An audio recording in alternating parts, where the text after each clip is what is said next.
आज के इस वीडियो लेक्चर में हम एक नया टॉपिक स्टार्ट कर रहे हैं जिसका नाम है chemical properties of hydrocarbon. Hydrocarbon जो होते हैं हमारे पास तीन टाइप के होते हैं, हमने पहले ही पढ़ा है, एल्केन्स, एल्कीन्स और एल्काइन्स। इनकी केमिकल प्रॉपर्टी क्या है ये हम एक एक करके पढ़ेंगे। सबसे पहले जो हम केमिकल प्रॉपर्टी पढ़ेंगे वो होगी एल्केन्स की। एल्केन्स हमने इससे पहले ही पढ़े हैं। एल्केन्स किसे कहते हैं हम, वो यहाँ पर मैं थोड़ा सा रिपीट करता हूँ। एल्केन्स जो होते हैं ऐसे कंपाउंड्स होते हैं जो किसके बने होते हैं, कार्बन और हाइड्रोजन के। और इस एल्केन में क्या, और इन एल्केन्स में क्या होता है, कार्बन और कार्बन के बीच सिंगल बॉन्ड होता है। और इन एल्केन्स को हम सैचुरेटेड हाइड्रोकार्बन्स भी कहते हैं, सैचुरेटेड हाइड्रोकार्बन। ठीक है, ये चीजें हमने पहले ही पढ़ी है। अब इनकी केमिकल प्रॉपर्टी क्या है, कैसे रिएक्ट करते हैं वो हम देखेंगे। ठीक है, सबसे पहले आपको ये याद रखना होगा कि एल्केन्स जो होते हैं ये इनर्ट होते हैं। नॉर्मल कंडीशन पे ये क्या होते हैं, इनर्ट। नॉर्मली ये रिएक्शन नहीं करते, नॉर्मल टेम्परेचर प्रेशर की कंडीशन में ये रिएक्ट नहीं करते। ये एल्केन्स जो होते हैं बहुत स्टेबल होते हैं ऑर्गेनिक कंपाउंड्स में। ठीक है, इसलिए इनको जब रिएक्शन कराना होता है तो हम क्या करते हैं, हम हायर टेम्परेचर्स पे इनको रिएक्ट कराते हैं। मतलब इनको हम पहले अनस्टेबल करते हैं। कैसे अनस्टेबल करते हैं, इसके लिए जब हमारे पास दो कंडीशंस आती हैं, या हम हाई टेम्परेचर पे रिएक्शन करें, हाई टेम्परेचर दें इस कंपाउंड को, एल्केन को, और इसके बॉन्ड्स जो है वो तोड़ दें पहले। तो जब इसके बॉन्ड्स तोड़ देंगे हम तो ये अनस्टेबल हो जाएगा और इसके बाद ये रिएक्ट कर सकता है। या दूसरी कंडीशन जो होती है, एल्केन्स जिस कंडीशन पे रिएक्ट करते हैं वो है in presence of sun light. ठीक है, सनलाइट में भी ये एल्केन्स जो होते हैं अनस्टेबल बन जाते हैं, अनस्टेबल हो जाते हैं और रिएक्ट करते हैं। तो मैं कहूँगा एल्केन्स जो होते हैं नॉर्मली क्या होते हैं, इनर्ट और स्टेबल होते हैं। ठीक है, eight normal conditions of temperature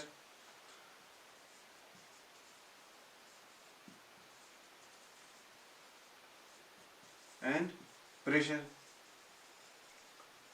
ठीक है, बट लेकिन ये भी अनस्टेबल हो जाते हैं, या मैं कहूँगा ये रिएक्ट करते हैं एट एलिवेटेड टेम्परेचर्स और at higher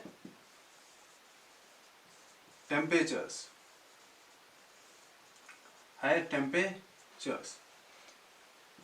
and in presence of sunlight। High temperature या सनलाइट में एल्केन्स आल्सो रिएक्ट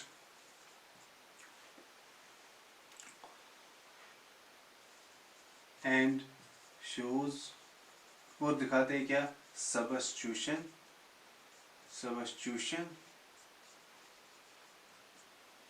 रिएक्शन। ठीक है, सबस्टिट्यूशन रिएक्शन क्या होती है, ऐसी रिएक्शन जिसमें एक एटम दूसरे एटम को क्या करता है, रिप्लेस। ये जब हम रिएक्शन करेंगे तब ये चीज जो है सबस्टिट्यूशन रिएक्शन वहां पर मैं समझाऊंगा। ठीक है, अभी के लिए इतना याद रख लो कि एल्केन्स जो होते हैं नॉर्मल कंडीशन पे इनर्ट होते हैं, स्टेबल होते हैं। इनकी एफिनिटी जो होती है रिएक्शन करने की वो बहुत कम होती है, इसलिए इनको पैराफिन्स भी कहा जाता है। ठीक है, और लेकिन हायर टेम्परेचर्स पे या इन प्रेजेंस ऑफ सनलाइट में ये अनस्टेबल हो जाते हैं। क्यों अनस्टेबल हो जाते हैं, क्योंकि इनके बॉन्ड्स जो है ब्रेक हो जाते हैं और इन दो कंडीशंस में ये रिएक्ट करते हैं, रिएक्शंस दिखाते हैं। और आमतौर पर जो रिएक्शंस दिखाते हैं जो आपके सिलेबस में है वो है कौन सी, तीन, हैलोजिनेशन, ऑक्सीडेशन और कंबशन। वो तीन रिएक्शंस जो है हम आज पढ़ेंगे। और सबसे पहले जो रिएक्शन हम उठाते हैं वो है हैलोजिनेशन। सबसे पहले हम हैलोजिनेशन देखते हैं। हैलोजिनेशन रिएक्शन जो होती है एल्केन्स में वो कैसी होती है। ठीक है, अब हेलोजनेशन क्या होती है, पहले ये आप याद रख लो कि हेलोजन किसे कहते हैं। हमने पहले ही पढ़ा है, हेलोजन जो होते हैं हमारे पास 4 होते हैं, फ्लोरीन, क्लोरीन, ब्रोमीन और आयोडीन। ये फैमिली बनाती है हेलोजन फैमिली। ठीक है, अब जब भी हम एल्केन्स को इन 4 एलिमेंट्स के साथ रिएक्शन कराएंगे तो वो रिएक्शन कहलाती है हेलोजनेशन। ऐसी रिएक्शन जिसमें क्या करते हैं हम एल्केन्स को रिएक्ट कराते हैं हेलोजन के साथ। ठीक है, हेलोजन्स इनको कहते हैं, इस फैमिली को कहते हैं फ्लोरीन, क्लोरीन, ब्रोमीन, आयोडीन। ये एलिमेंट जो है इनकी फैमिली जो होती है इनको हम कहते हैं हेलोजन्स। ठीक है, अब हेलोजनेशन क्या हो गई, फिर जब एल्केन्स रिएक्ट करते हैं हेलोजन के साथ तो उस रिएक्शन को हम क्या कहते हैं, हेलोजिनेशन। लेकिन ये हेलोजिनेशन जो है ये रिएक्शन कब होगी, या तो ये एट हाई टेम्परेचर होगी, एट हाई टेम्परेचर, और एट सन लाइट, क्योंकि एल्केन्स इन्हीं 2 कंडीशंस पे रिएक्शंस दिखाते हैं। ठीक है, तो हम सबसे पहले जो है, क्योंकि 4 हेलोजन है यहाँ पर, तो हम क्या करते हैं, पहले एल्केन्स को रिएक्ट कराते हैं। Reaction of alkanes, reaction of alkanes with chlorine.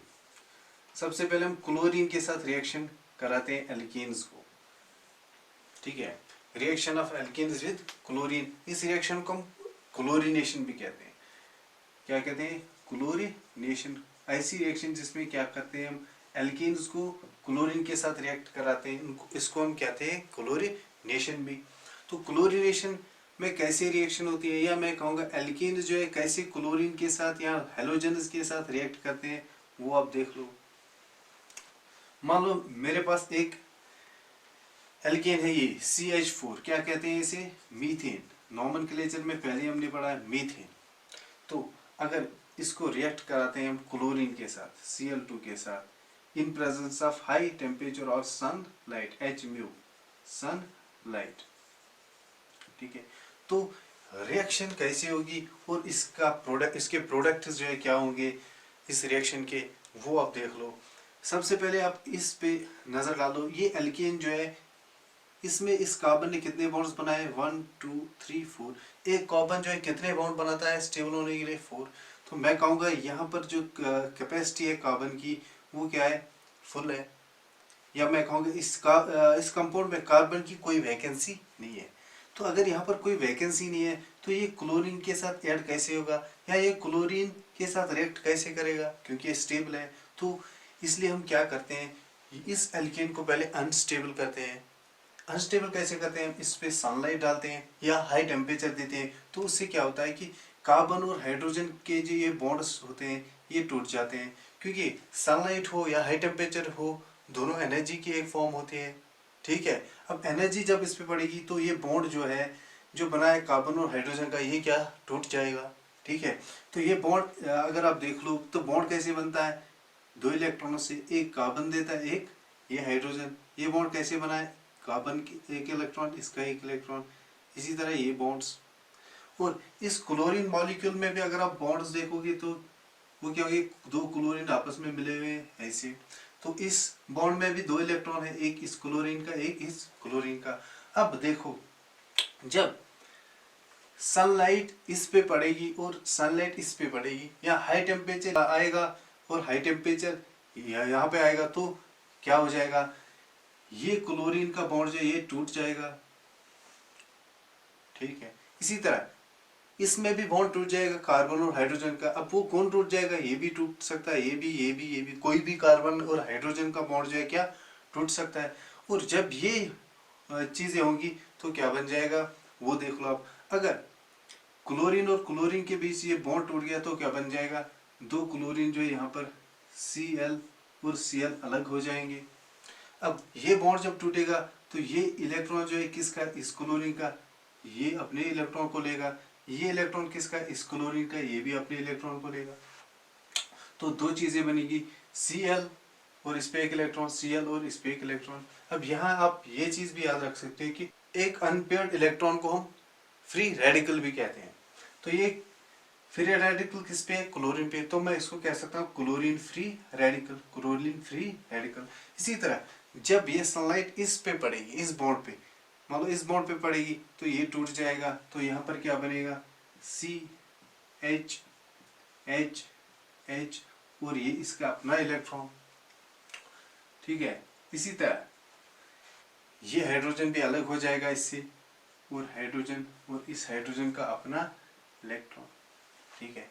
तो ये चीजें बनेगी जब सनलाइट इन दो कंपाउंड्स पे पड़ेगी। तो अगर आप यहाँ पर देख लो, कार्बन ने कितने बॉन्ड बनाए? 1 2 3, एक बॉन्ड जो है मिसिंग है। इसी तरह क्लोरीन ने कोई बॉन्ड नहीं बनाया, इस क्लोरीन ने कोई बॉन्ड नहीं बनाया, इस हाइड्रोजन ने कोई बॉन्ड नहीं बनाया। लेकिन ये स्टेबल होने के लिए क्लोरीन कितने बॉन्ड बनाता है? 1, हाइड्रोजन भी 1। तो क्या होगा? ये भी अनस्टेबल है। अब ये अनस्टेबल हो गया, कैसे अनस्टेबल हो गया? सनलाइट जब इस पर पड़ी। तो मैं क्या कहूँगा, ये स्टेबल होने के लिए रिएक्ट करेगा किसके साथ?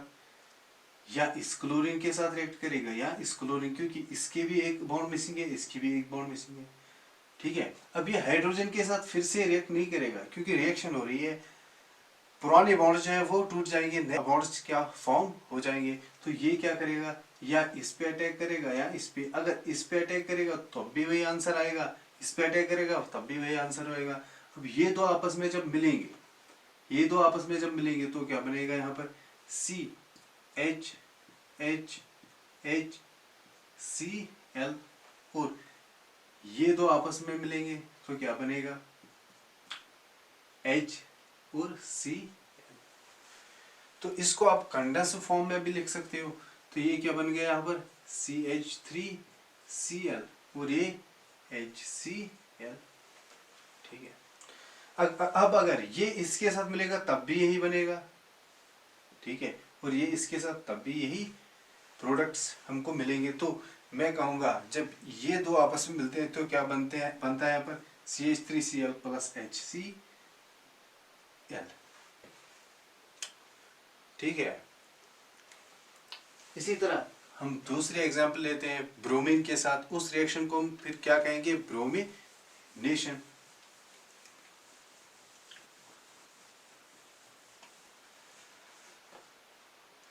तो इसको मैं फिर से लिखता हूं एक बार।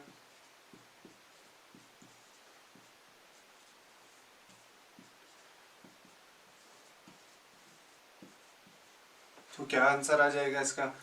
सनलाइट पड़ेगी इस बॉन्ड पे, ये भी टूट जाएगा।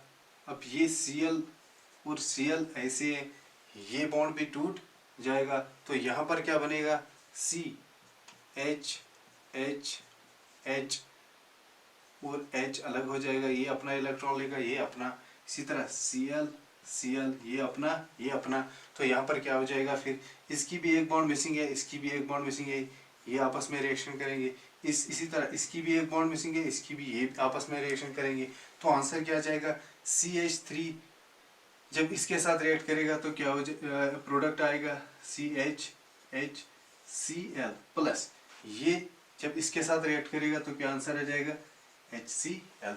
तो इसको आप ऐसे लिख सकते हो CH3Cl प्लस HCl। ठीक है।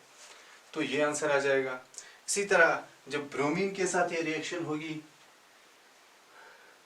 तो क्या आंसर आ जाएगा वो देख लो आप। इसी तरह जब ब्रोमीन के साथ ये रिएक्शन करेगा तो रिएक्शन को हम क्या कहेंगे? क्या? Bromination. Bromination, reaction of alkanes with bromine, bromine. इस रिएक्शन को ब्रोमिनेशन कहते हैं। तो रिएक्शन इसी तरह होगी, सेम ये रिएक्शन होगी, क्योंकि हेलोजेनस एक ही टाइप के रिएक्शंस दिखाते हैं। मैं फिर से ये एग्जांपल लेता हूँ, CHHH मीथेन को जब ब्रोमीन के साथ रिएक्ट कराएंगे इन प्रेजेंस ऑफ सनलाइट और हाई टेम्परेचर तो क्या होगा? ये सनलाइट जब ब्रोमीन मॉलिक्यूल पर पड़ेगी तो ये एक एनर्जी है, तो ये क्या करेगी? इस बॉन्ड को ब्रेक करेगी। तो यहाँ पर क्या होगा? Br और Br टूट जाएगा। ये बॉन्ड जो है कैसे बना है? इसने एक इलेक्ट्रॉन दिया, इसने एक इलेक्ट्रॉन दिया। जब ये टूट जाएगा तो ये अपना इलेक्ट्रॉन लेगा, ये अपना इलेक्ट्रॉन लेगा। इसी तरह जब ये सनलाइट किसी भी कार्बन और हाइड्रोजन के बॉन्ड पर पड़ेगी तो क्या हो जाएगा?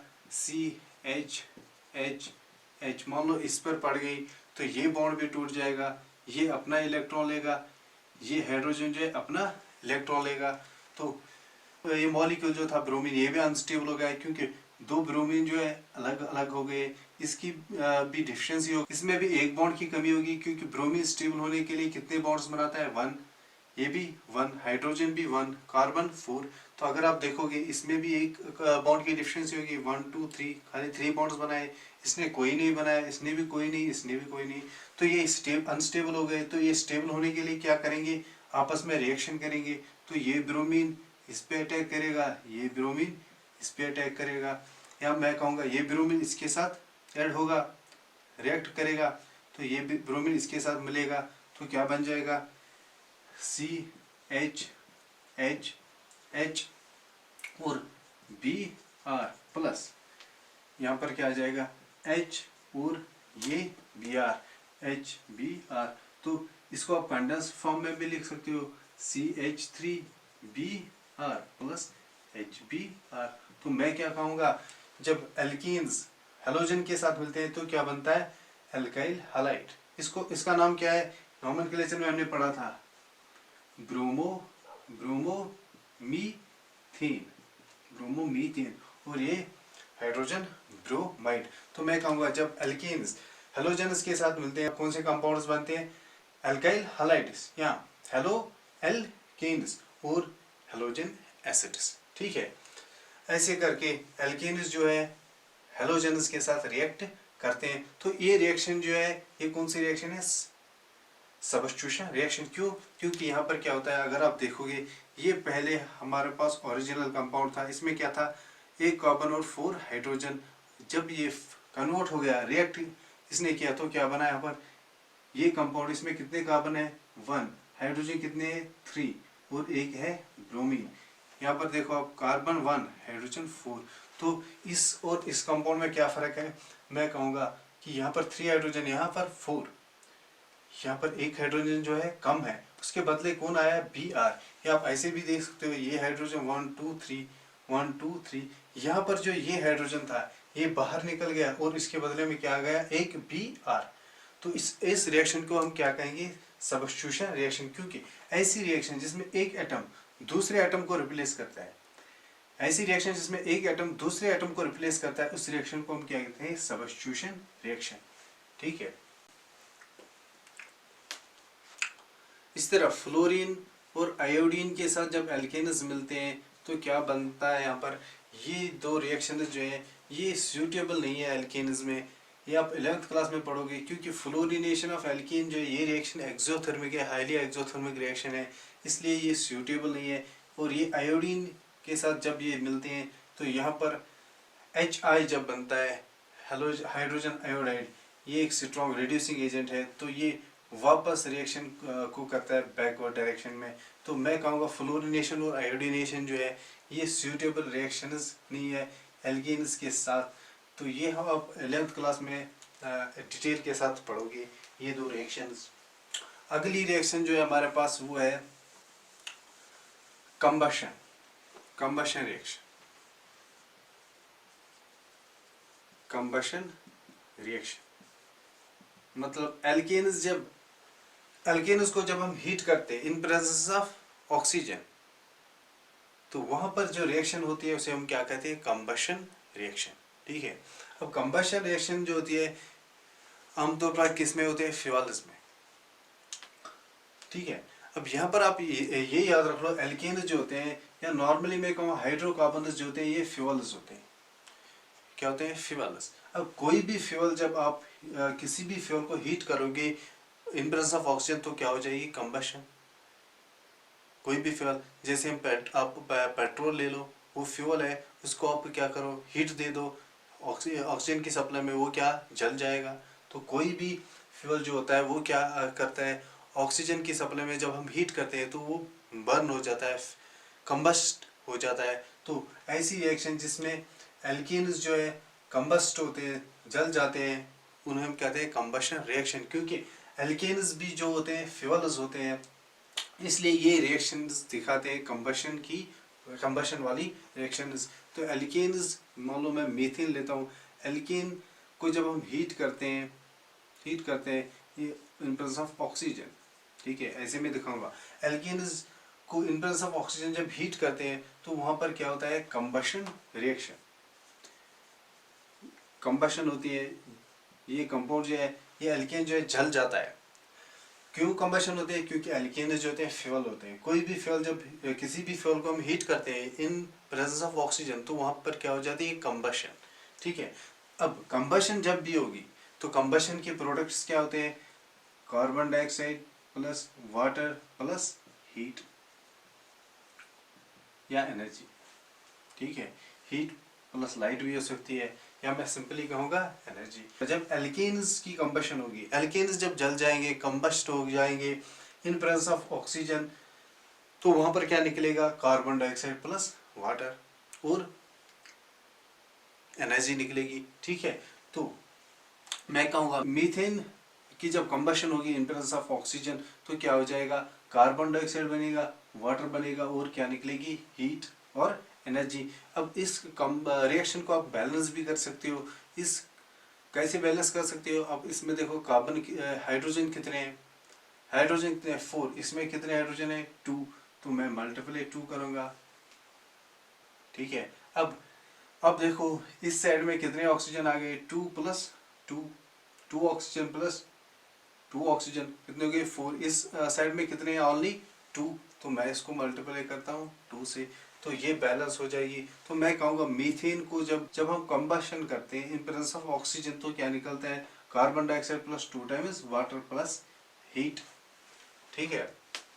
इसी तरह मान लो अगर आप इथेन को करोगे, कोई दूसरा एल्केन ले लो आप, CH3 इसको हम क्या करेंगे, O2 में हीट करेंगे, या मैं बोलूँगा कंबशन करेंगे, तो क्या आंसर आ जाएगा, कोई भी हाइड्रोकार्बन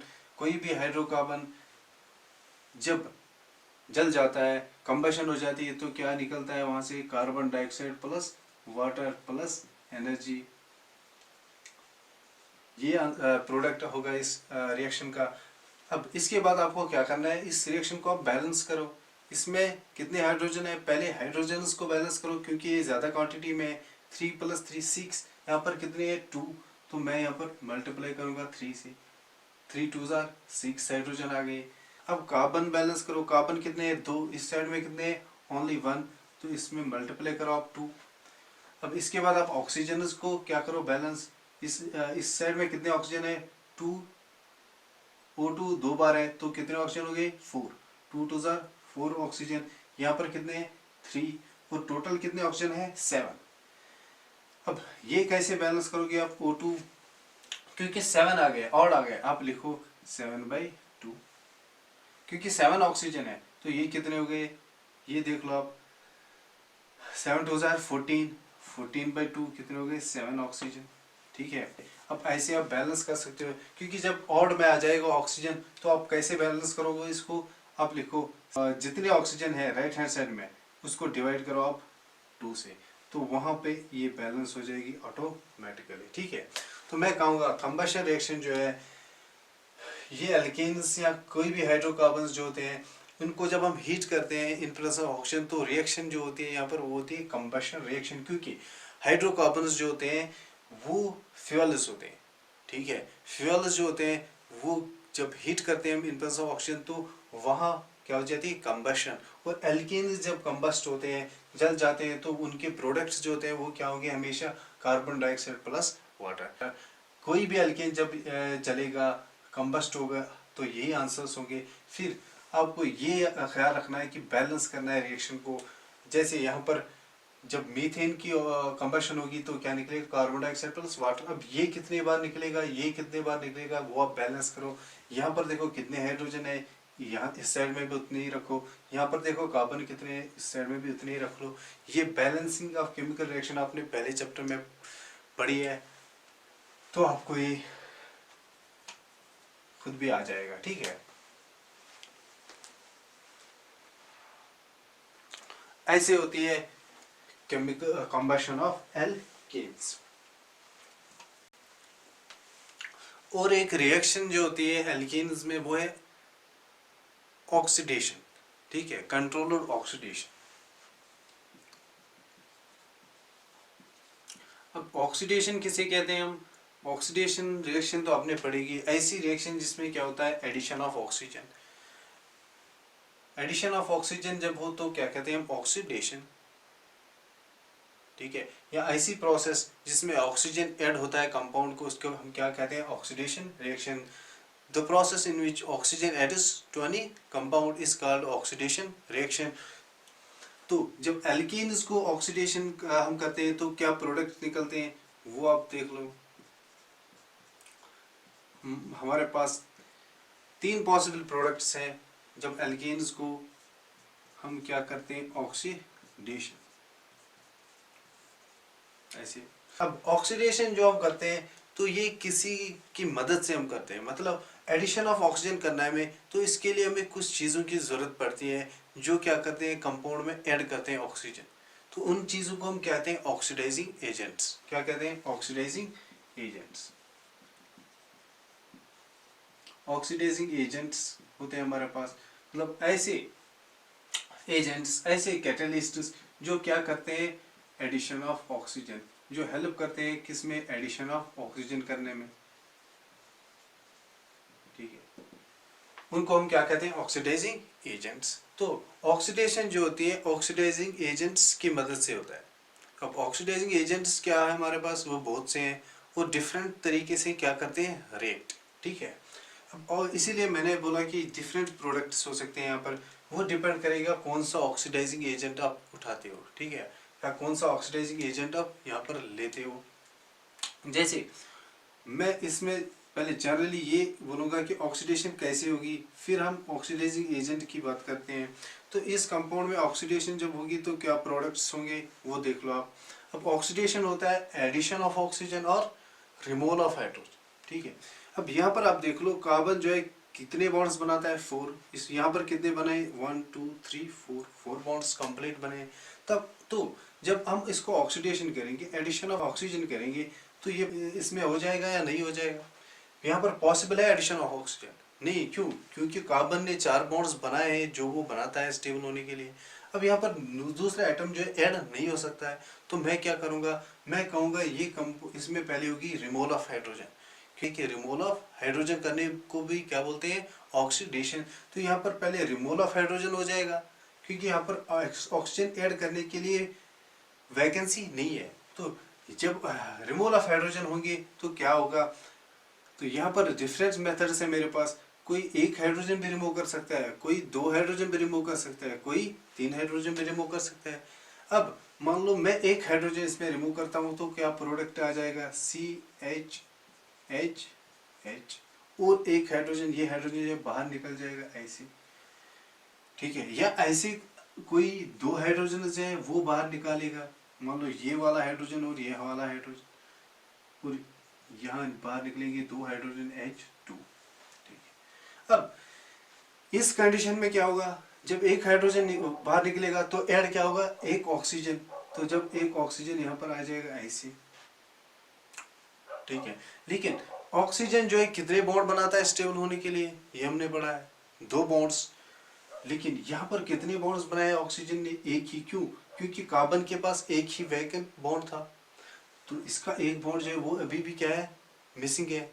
तो ये अपना बॉन्ड सेटिस्फाई करने के लिए क्या करेगा, या ये ऑक्सीजन जो है स्टेबल होने के लिए क्या करेगा, इसको ये हाइड्रोजन जो है वैलेंसी इसकी सेटिस्फाई करेगा, या मैं कहूँगा ये अपने आप को स्टेबल कैसे करेगा, ये फिर से इस हाइड्रोजन जो हाइड्रोजन इसने बाहर निकाला उसी के साथ बॉन्ड बनाएगा, तो ये हाइड्रोजन आ जाएगा यहाँ पर।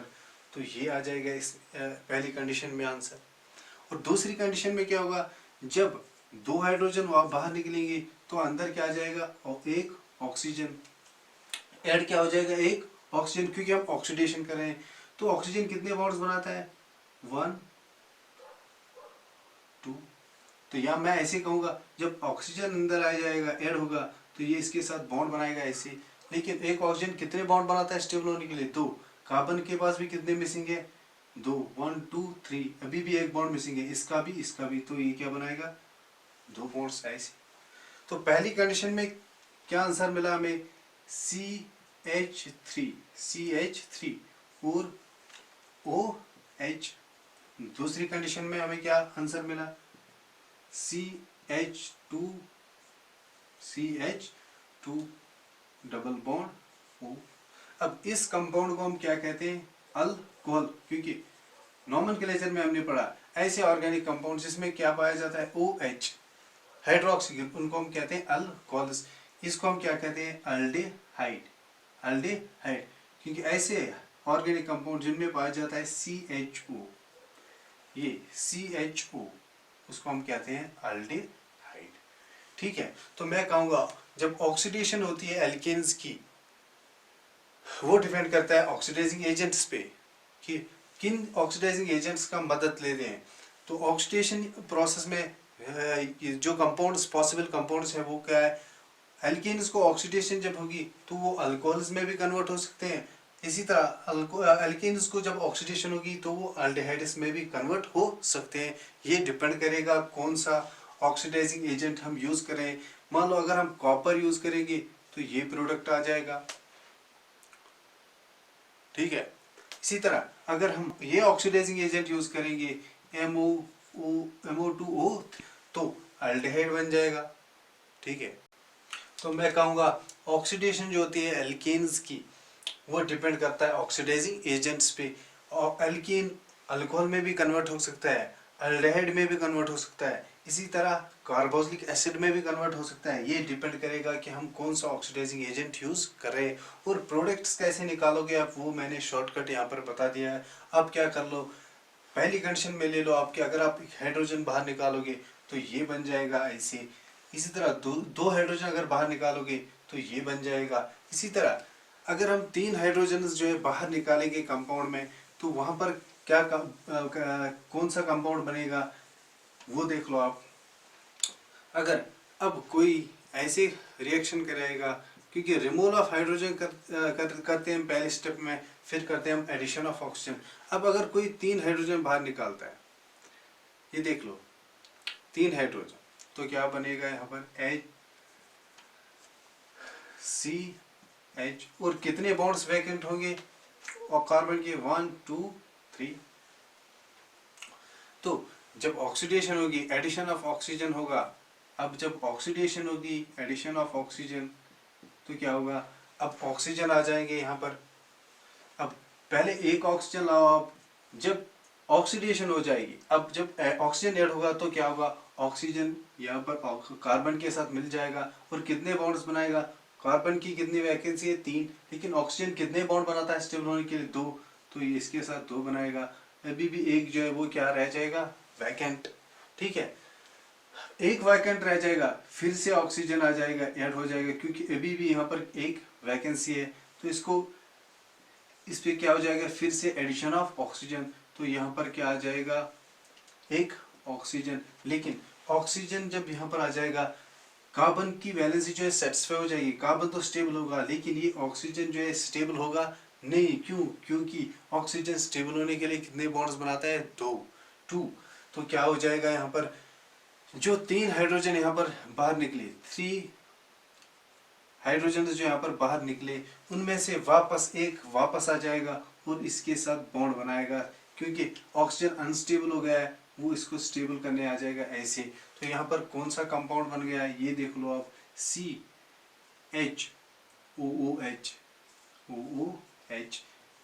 HCOOH, या मैं ऐसे भी लिख सकता हूँ इसको, C डबल बॉन्ड OH। इसको हम क्या कहते हैं? Carboxylic acid. COOH ग्रुप जिस भी कंपाउंड में होता है उसको हम क्या कहते हैं? Carboxylic acid. ठीक है, तो इसीलिए मैंने कहा था कि एल्केन्स जो होते हैं 3 पॉसिबल प्रोडक्ट्स देते हैं ऑन कंट्रोल्ड ऑक्सीडेशन। वो डिपेंड करता है आप कौन से ऑक्सीडाइजिंग एजेंट्स यूज कर रहे हो। और इस कंडीशन में जिसमें एल्केन्स कन्वर्ट हो जाते हैं कार्बोक्सिलिक एसिड में, इसमें हम कौन सा कैटलिस्ट यूज करते हैं? Ag2O, सिल्वर का ऑक्साइड यूज करते हैं। तो ये क्या करता है? एल्केन को कन्वर्ट कार्बोक्सिलिक एसिड में। फिर से मैं रिपीट करता हूँ, तीनों प्रोसेसेस कैसे आप आंसर्स निकाल सकते हैं शॉर्टकट से, वो आप देख लो। जो एल्केन है मेरे पास यहाँ पर, मान लो मीथेन है यहाँ पर, तीनों कंडीशंस में मैं इसका आंसर निकालता हूँ। ठीक है। ऐसे अगर कॉपर यूज करेंगे, अगर मोबिलिडियम यूज करेंगे, इसी तरह अगर सिल्वर यूज करेंगे तो क्या आंसर आ जाएगा। अब ये याद रख लो, आप ऑक्सीडेशन कर रहे हैं हम, ऑक्सीजन जब ऐड हो जाएगा तो क्या होनी चाहिए, दो वैकेंसीज होनी चाहिए कंपाउंड में, क्योंकि एक ऑक्सीजन दो बॉन्ड्स बनाता है। तो जब वो कंपाउंड में ऐड होगा तो वहां पर कितनी वैकेंसीज होनी चाहिए, दो।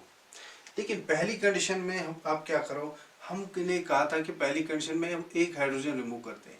देखिए जब एक हाइड्रोजन हम रिमूव करेंगे तो वहां पर तो खाली एक वैकेंसी बन जाएगी, दो वैकेंसीज तो नहीं बनेगी। तो ऑक्सीजन को कितनी वैकेंसीज चाहिए, दो। अब याद रख लो, जब भी ऑड वैकेंसीज हो, एक वैकेंसी हो, उस वक्त हाइड्रोजन बाहर मत निकाला करो।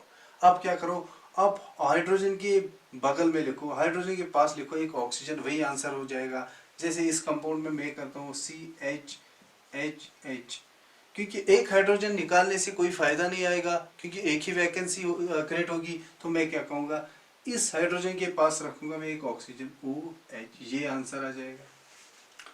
अब इस कंडीशन में क्या होगा, जब दो हाइड्रोजन बाहर निकालेंगे तो वो इस कंडीशन में कोई प्रॉब्लम नहीं है, दो हाइड्रोजन बाहर निकलेंगे, उसके बदले आ जाएंगे एक ऑक्सीजन, क्योंकि एक ऑक्सीजन को कितने बॉन्ड्स चाहिए, दो। दो हाइड्रोजन बाहर निकलेंगे तो दो वैकेंसीज होगी कार्बन की, तो यहाँ पर कौन आ जाएगा, ऑक्सीजन। और जो दो दो बाहर हाइड्रोजन निकलेंगे ऐसे, उनको क्या हो जाएगा वो देख लो आप, दो हाइड्रोजन जब बाहर निकलेंगे उनको भी एक ऑक्सीजन ऐड हो जाएगा, तो वो बन जाएगा H2O, क्योंकि ऑक्सीडेशन होती है यहाँ पर, एडिशन ऑफ ऑक्सीजन। जब दो हाइड्रोजन बाहर निकलेंगे उनको भी ऑक्सीडेशन हो जाएगी, एडिशन ऑफ ऑक्सीजन, तो वो बन जाएगा वाटर। इसी तरह जब यहाँ पर क्या हो जाएगा, तीन हाइड्रोजन आप निकालोगे तो दो हाइड्रोजन जब निकलेंगे उनके बदले क्या आ जाएगा, CH। जब दो हाइड्रोजन निकलेंगे उनके बदले क्या है, डबल बॉन्ड ऑक्सीजन आ जाएगा, क्योंकि दो की वैकेंसी जब होगी तो ऑक्सीजन आ सकता है। लेकिन जब तीसरा निकलेगा तो एक वैकेंसी होगी, तो मैं कहूँगा मैं तीसरा नहीं निकालूंगा। अब तीसरा हम क्या करेंगे, नहीं निकालेंगे, उसके साइड में लिखेंगे एक ऑक्सीजन ऐसे, तो ये आ जाएगा इसका आंसर। 3 possible answers. तो पहली कंडीशन में क्या बनता है, अल्कोहल, क्योंकि OH ग्रुप होता है इसमें। दूसरी कंडीशन में अल्डिहाइड, क्योंकि CHO ग्रुप होता है इसमें। और तीसरी कंडीशन में बनता है कार्बोक्सिलिक एसिड, क्योंकि इस कंपाउंड में क्या होता है, COH। अब यहाँ पर किसी का क्वेश्चन ये भी हो सकता है कि हमने जो चौथा हाइड्रोजन जो है वो क्यों नहीं निकाला, हम 4 हाइड्रोजन एट अ टाइम क्यों नहीं निकाल सकते, क्योंकि जब आप चारों हाइड्रोजन इसमें बाहर निकालोगे तो ये हो जाएगी कंबशन, ये अनकंट्रोल्ड ऑक्सीडेशन कहलाएगी।